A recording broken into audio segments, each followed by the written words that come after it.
So that was episode 3 of Netflix's The Quarterback. What is going on, guys? It is Zaya here from Ascent Sports. We are also joined by Brenden. Hello. Nice. Yeah, we just got done watching episode 3, and this episode was pretty centered around injuries. The title of it was Kings of Pain, and it started out with Patrick Mahomes, I believe. We got his game against the 49ers to start it. They started out with a game, and then we saw some of his like post game and kind of leading up to the games. We saw his like training regimen, and we saw a bunch of big hits. And Brenden, people call out Tom Brady all the time. He doesn't take big hits and whatnot. People call out quarterbacks all the time. It seemed like Patrick Mahomes was taking some big shots. What do you think? And he was staying in the game too, a warrior. What do you think?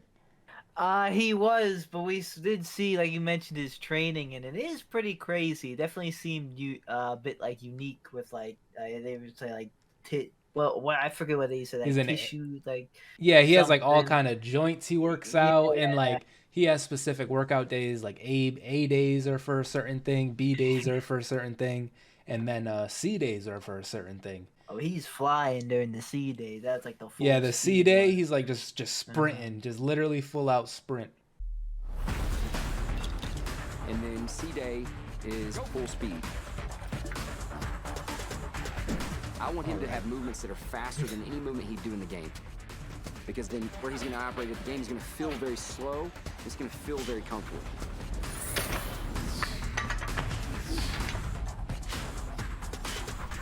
Speed, your fastest is right here. All the way, all the way, all the way. But then, Definitely taking care of himself, oh and yeah, then some. yeah. I mean, but it is Mahomes though. You would hope he has like Mhm. literally the best Yeah. possible things. But then we moved on to some Marcus Mariota footage, and he got a W over the Cleveland Browns.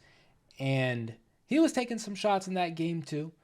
But honestly, I think Marcus was kind of chilling. Like, I don't know. I think with his, Yeah. yeah, he took some shots, but I think just because of his like running ability, he's just kind of always mobile.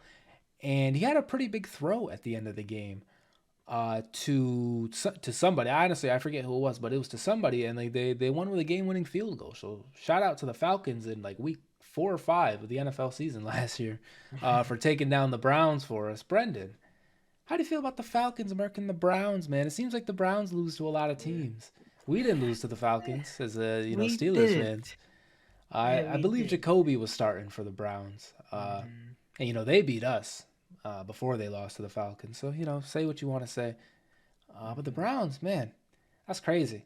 But Marcus Mariota, as this grows, as we watch more and more episodes, I get like more, I guess, familiar with Marcus, and I don't know. I'm starting to like him once again. Like before this, I really have never, heard or seen him talk, and now like Yeah. it's like I'm rooting for him. But Yeah. unfortunately, I do know how it goes, how the season plays out, Yeah.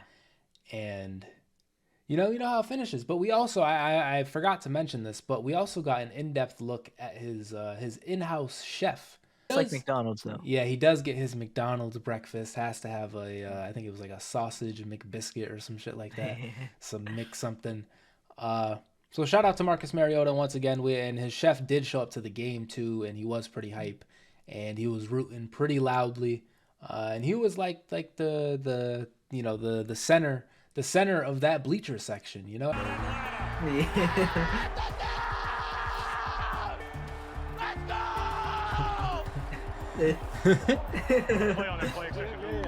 Everybody was focused on Yeah. him. They were like, "Yo, this guy is hype." So shout out to Marcus's his chef. But then the episode concluded with a pretty big game with the Bills and Vikings. And we talked about this episode being about the pain and the hits quarterbacks take.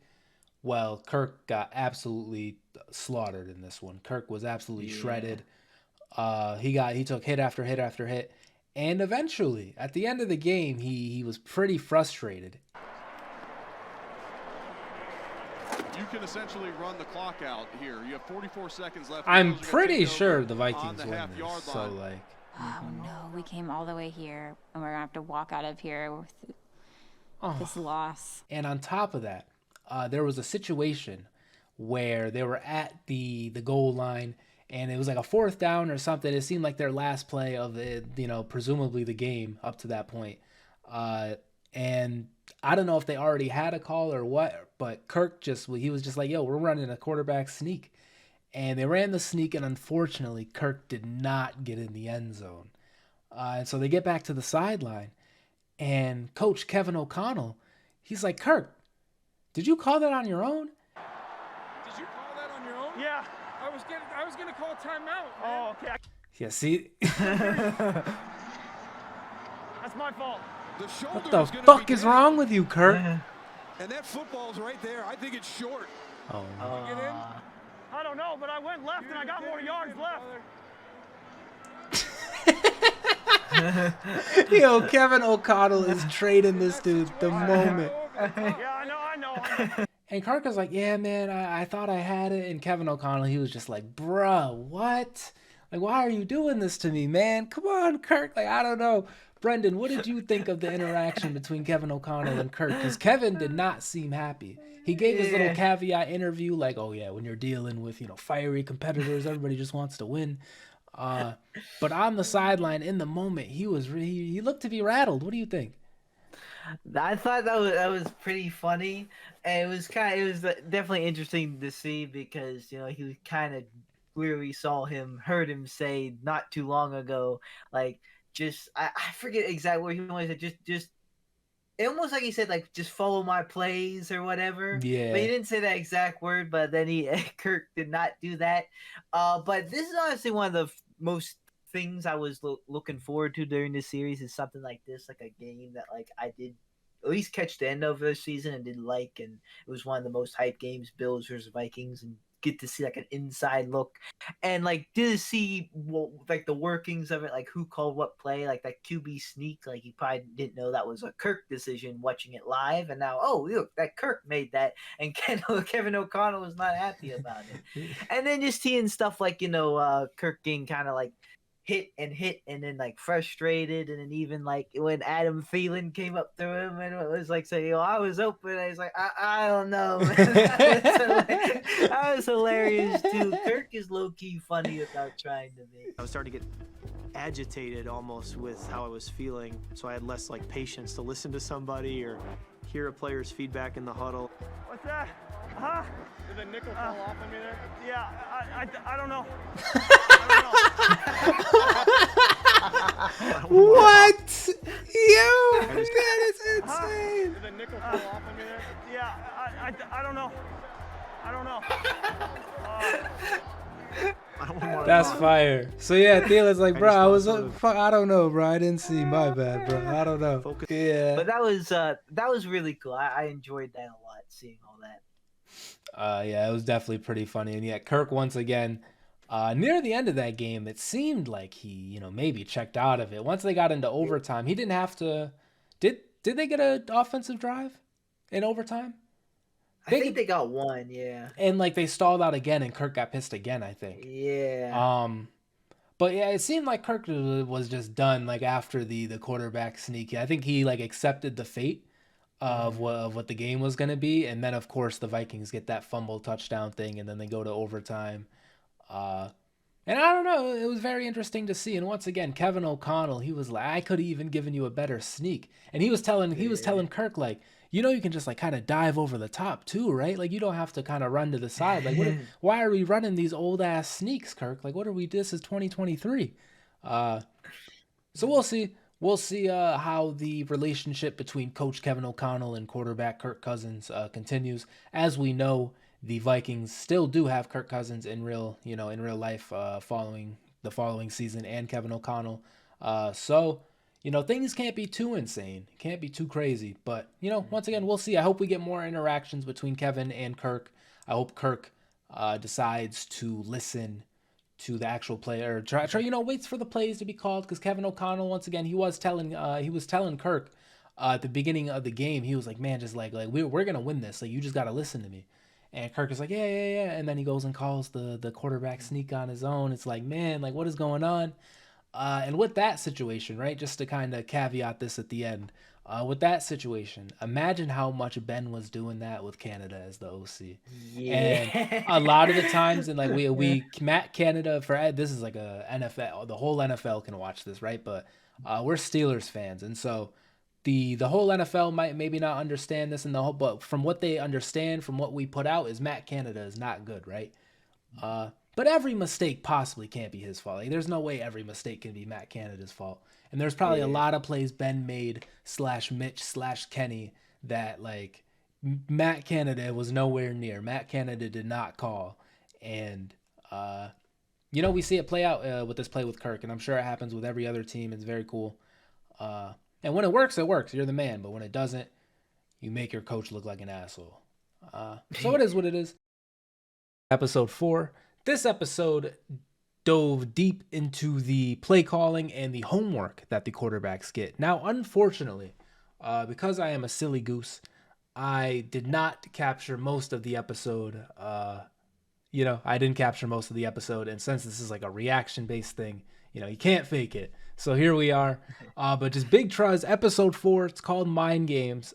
They got into the nitty-gritty play calling. They got into how much quarterbacks have to work off the field in order to remember some of these plays and relay them to the offense, because the players they're relying on it. I'm kind of skipping ahead here, but there was a moment in this episode where Kirk Cousins got a play call and he didn't even remember, like he couldn't relay the play call, like he forgot a certain player's route, and the player, just because of all the other shit, he knew his route, so it ended up working out. But if Kirk forgets the route and he can't relay it, and the receiver just isn't on his game, or tight end or whatever it was, or whoever he was, if he's not on his game, if he doesn't know the play, then the play is fucked, and that, boom, it just costs you. And so it got into all of that. Brenden, I know you're a big fan of school. What did you think of all the homework? Like, did that kind of throw you off from the whole quarterback thing? I know you've been thinking about a career change. Are you ready to let it go? Yeah, I feel from like YouTuber to like quarterback. Like, I was thinking about it. In fact, I was just in I was in talks with being like a backup at like an NFL team, or playing at like the USFL. But I think I'm gonna back out of that because it's just too much memory. There's a lot those like plays, like you see, they sound funny, but like you got it. They're very important. You gotta know where to be, who to throw to, or who you can't throw to, whatnot. It's like X spider monkey going down. Fifth Avenue. Nice.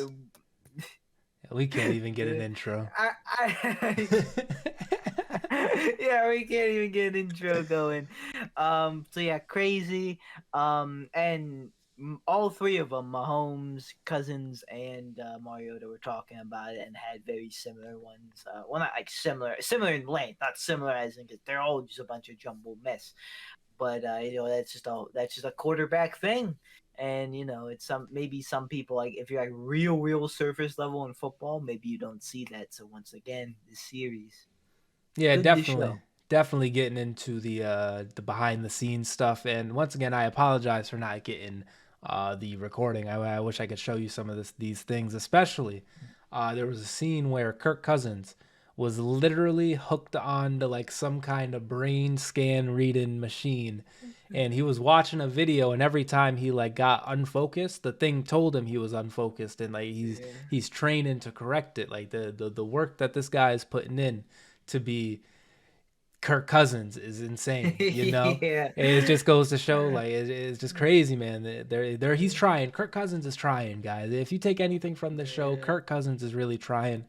Marcus Mariota, thinking about him, really, I think we got another win from here, right? Against the 49ers, right? Was that in this episode? Yeah, I think another win. was They're rolling. big win. Big win for Mariota. He was doing good. He was like 10 for 10 at one point. Didn't throw Yeah. a completion to like the fourth quarter. So yeah, I thought he was rolling at some point in the season, and at least playing like pretty good. Mhm. I guess it was that point. But 49ers, as we know, end up going to the NFC Championship, and allegedly, according to them, because Brock Purdy got knocked out, and because they got some injuries, so that's why the only reason they lost. Yeah, The they have. Eagles didn't play good at all. It's just the only reason they lost. I mean, I just quarterback thought is huge. I mean, imagine if the Falcons didn't have Mariota out there. Oh, You know, well, so I mean, yeah, you come don't on, have to imagine. come on, come on, come on, come on. Well, let's not do it. That's fine. He's the star of the show, Brendan. I know. But yeah, quarterback very important. They have to be Mhm. very attentive, very into it. We also saw, I don't want to forget about this. We also saw Kansas City, like literally, they allow their players to just make up plays and do whatever the hell they want. So there was one play where the shovel pass Patrick Mahomes did, like it was a big play this season when it happened. It's like where he like underhanded it to Clyde Edwards-Helaire. He literally made that up. Patrick Mahomes made that up. Yeah. He told Andy Reid, like, look at this play, and Patrick Mahomes was saying how they really have to make sure that these plays are like done and ready to present when they bring them to Andy Reid, because if they're not ready the first time, they're not going into the offense. And so it was cool to see a play that they actually developed, I guess, come to fruition, come to a touchdown in a real NFL game. And man, it's got to be really annoying having to play Patrick Mahomes. Especially if you're in the division. This game, or this episode, concluded with a game against the Chargers, and Patrick Mahomes walks in there and ends on another W. Patrick Mahomes was talking his shit at the end of the episode. So once again, just like, Pat, we know Patrick Mahomes is good, but like seeing all the stuff he does and seeing the work he puts in, and it's like, bro, like, and you see Kirk Cousins and the work he puts in, and it's just like, he's not Patrick Mahomes. I don't know, man. It's tough. It's very tough. But Mahomes is great. We know Mahomes is great. Kirk Cousins is doing his thing. And Marcus Mariota, he's doing his thing too. We will see how the next episode concludes. Thank you for watching this kind of dual episode here. I decided to group it in with episode 3 because of the lost footage here. I was thinking about starting to group these together. We'll see how I end up putting it out. But apologies on the delay. I see the first episode and the second episode are doing pretty well. So hopefully this can come out sooner rather than later, and we can finish the series up. But anyways, guys, as I said, that is going to do it. This has been Zaya. That has been Brendan. This has been The Quarterback. We will see you in the next episode. Peace.